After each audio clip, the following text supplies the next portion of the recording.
Well, we have seen a big uptick in shootings around the Miami Valley this summer. This morning, we're working to empower you with some knowledge about what to do if you're ever in a situation that requires emergency first aid. Caleb is in the studio with a guest who shares some expert advice. Caleb? Hey Lauren, this is Teacher Smith right here. She's from Kettering Health. She's joining us this morning to give us more information about the Stop the Bleed program. I know Kettering Health has a lot of different programs. This one though, can you tell us a little bit about it?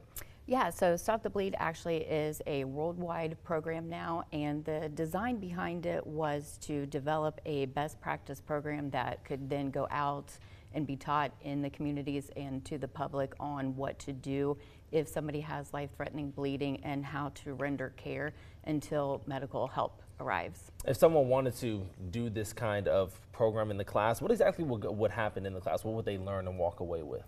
Yeah, so basically what we do is people learn what does that life-threatening bleeding look like, and then also how are they going to be able to stop it. So we talk about applying direct pressure, wound packing, and also a big one is how to use and apply tourniquets. Okay, I know we're not going to get into the exact demonstration of it all right now, but I see we have things here to show that demonstration later. When people are coming to these classes, what do you think some of the main questions they have are that you think that, hey, I want to make sure I touch on that?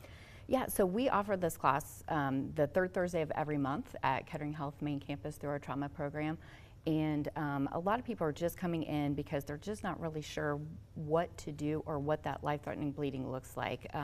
Some of them know how to apply the direct pressure. Some of them have never used tourniquets before. So that's a big one that usually people take away with is that tourniquet knowledge. When someone leaves that class, do you think they're ready? If they were to be in that position, do you think they're able to have the tools to, do the tourniquet properly? I do, yes. And we even get families that come through with kids. So we will do the training and stuff with them. I have always had people say that they always walk away with a knowledge that they did not have before. It's always a good thing. All right, and then signing up, are they able to do that online through Kettering Health? How would somebody go about doing that? They are, so they can go to ketteringhealth.org/events and search for Stop the Bleed. All of our classes are loaded there. It's free, and all they have to do is register. We also have links on our Kettering Health Injury Prevention Facebook page as well. Okay, fantastic. I'm looking forward to it. Ms. Tisha, we will hopefully get a little demonstration later and figure out how to do this tourniquet. Lauren, we'll send it back to you. This morning, we're working to empower you with some potentially life-saving skills. A free program from Kettering Health offers hands-on training in first aid for traumatic injuries. Caleb is joined once again by a nurse from Kettering Health to show us how to stop the bleed.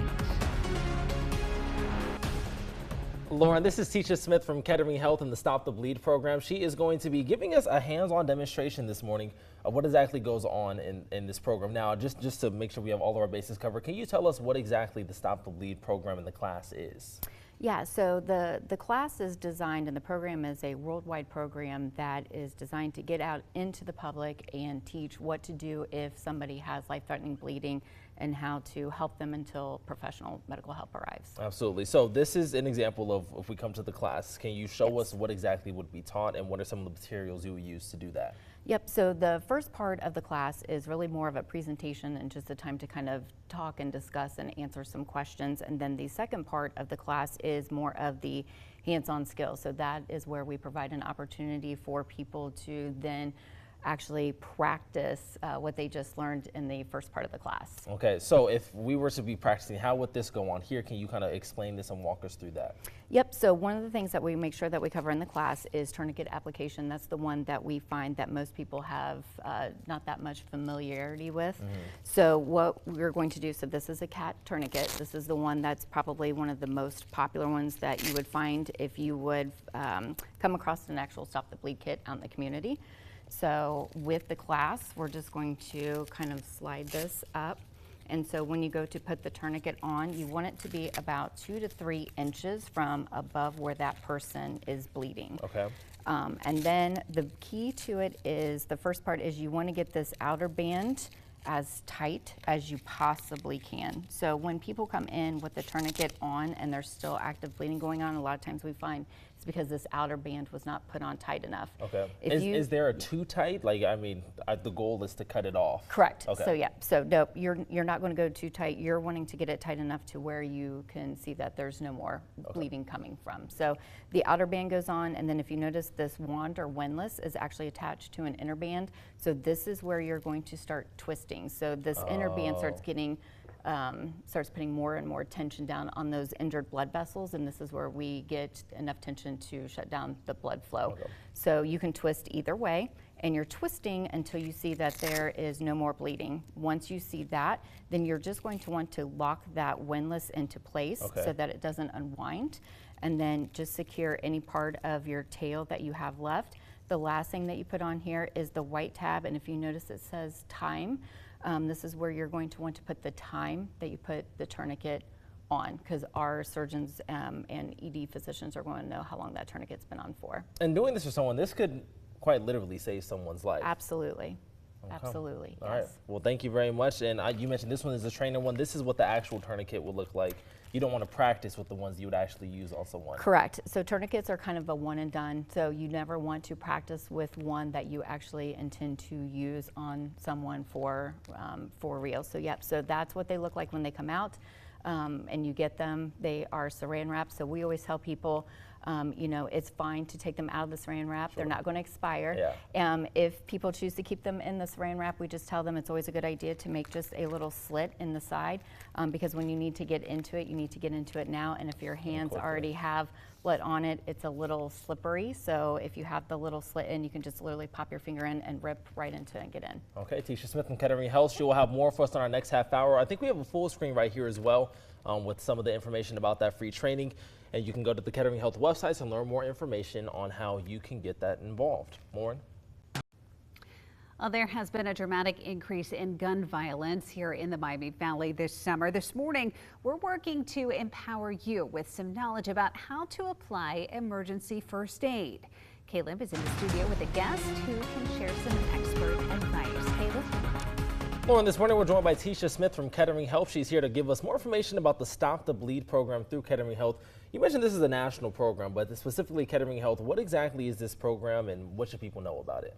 So this program is designed to, for people to be able to identify what does life-threatening bleeding look like, and then what can they do to help that person until like EMS, fire get on scene. Okay, and then how often are the classes offered? What can people expect if they were to enroll in one of these classes? So we offer these classes the third Thursday of every month from 7 to 8 p.m. at Kettering Health main campus. And in the class, they are going to get, the first part's a little bit of a presentation, so we kind of talk about the program, we kind of go through some education, and then the back half of the class is the skills. So this is where they then get a chance to practice the stuff that they just learned. Okay, and then you were showing me this is a kit that you could order from stopthebleed.org if someone wants to have this on them. Can you show us a little bit of what is inside of this package? Absolutely. And then kind of walk us through from there. So one of the questions that once people go through our classes, they want to know, well, where can I go to get this, this equipment so that I will be prepared? So one of the things that we show them is the stopthebleed.org website where they can go get this. So this is just an example of just a basic kit that you can get. So it comes with gloves. It does come with a trauma dressing. It comes with the dressing when we talk about wound packing, and it comes with a tourniquet as well. Okay. This is everything you would need if someone was to be in trauma experiencing that bleeding. This is everything you would need to hopefully help them until they can get a real emergency response and medical services. Absolutely, yes. Okay. Yep. If someone wanted to go and sign up for the class, how would they go about doing that? So they can go to our website. So they can go to ketteringhealth.org/events and just search for Stop the Bleed. All of our classes for the rest of this year are there, and they can register. Or we also have the classes advertised on our Kettering Health Injury Prevention Facebook page with a link to register there. Okay, fantastic. Tisha Smith from Kettering Health, thank you very much. She's going to be sticking around for a little bit longer, and in the next half hour, I think I'm going to get to learn hands-on demonstration of how to do the tourniquet. So stay with us for that. Lauren? This morning, we are working to empower you with some potentially life-saving skills. A free program from Kettering Health offers hands-on experience in first aid for traumatic injuries. Caleb is joined once again by a nurse from Kettering Health to show us how to stop the bleed. Lauren, we're joined by Tisha Smith this morning from Kettering Health, who is going to walk us through what exactly goes on in these classes, and more than that, applying a tourniquet. You showed me how to do it earlier. I'm going to take my stab at it this morning. This is a training tourniquet. You mentioned you don't want to have one that you will practice to perform in real life. Why is that? So one of the things with the tourniquets is that they are fibrous. So after time, when you're twisting them and kind of playing with them, they do kind of start to stretch out a little bit. So with the tourniquets, blue is always the designated color for training. So you never want to purchase a tourniquet and then practice with the one that you actually intend to use someday if you would have to. Okay, so during the class, we're using this as our example of somebody's leg or potentially a body part. Applying the tourniquet.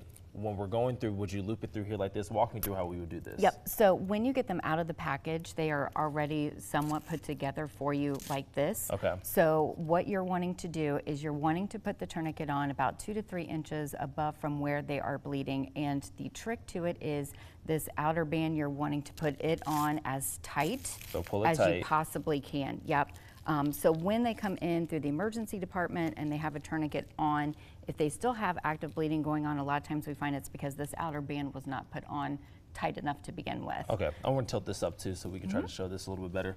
So we have it here, so we have it wrapped around, then what's the next step? So the next step is you're going to grab your windlass right here. So if you notice, your windlass is actually connected to an inner band. So at this point, you're going to grab it and you're going to start twisting. And you can twist either way. Okay. And you're twisting and you're starting to cinch down that tourniquet to apply that pressure and that compression to those vessels that are injured to get them to shut down so that we can stop the bleeding. Okay. So you're twisting until you notice that there's no more bleeding. Then you know that you have it tight enough.